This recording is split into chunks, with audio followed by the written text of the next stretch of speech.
Climate versus weather రెండింటి మధ్య difference ఏంటి ఇవాళ తెలుసుకుందాం. వెదర్ అనేది ఒక పర్టికులర్ ప్లేస్లో ఒక పర్టికులర్ టైంలో ఉన్న టెంపరీ అట్మాస్ఫియరిక్ కండిషన్స్ని ఇండికేట్ చేస్తుంది. ఫర్ ఎగ్జాంపుల్ ఈ రోజు టెంపరేచర్ ఎంత ఉంది, వర్షపాతం ఎలా ఉంది, తేమ ఎలా ఉంది, ఈ డేటా అంతా వెదర్ డేటా అనమాట. అదే క్లైమేట్ అనేది ఒక పర్టికులర్ రీజియన్లో ఉన్న long term average of weather కండిషన్స్ని ఇండికేట్ చేస్తుంది.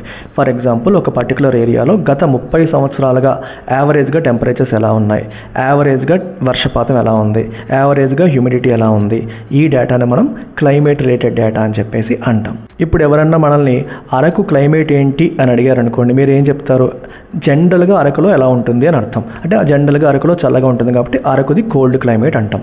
అదే అరకులో వెదర్ ఏంటి అని అడిగారు అనుకోండి, ఈ రోజు టెంపరేచర్ ఏంటి, ఈ రోజు వర్షపాతం ఎలా ఉంది అని అడుగుతున్నట్టు. ఎల్టీఎక్స్ క్లాసెస్లో యూపీఎస్సీ ఆన్లైన్ 24,000కి, ఆఫ్లైన్ 28,000కి లైఫ్ టైం వ్యాలిటీతో లభిస్తుంది.